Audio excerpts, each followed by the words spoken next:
要令到一個人大開眼界，去旅行係一個唔錯嘅選擇。克勤有一次嘅旅行經驗，就真係令到佢大開眼界啦。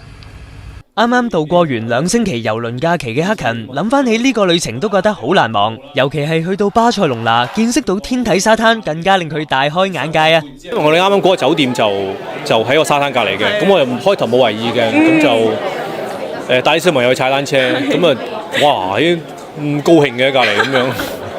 係咯，有冇即刻嗱臨尾走啦去食？咁啊，梗係唔會啦，即係呢啲嘢大家都要開下眼界噶嘛，係咪先？係咯，咁就正當大家嘅眼睛已經習慣咗嘅時候咧，就俾我見到一個奇景咧，就係有一個妙齡嘅男子咧，係當然都係天體冇着衫褲嘅，但係佢係做咗倒立嘅動作。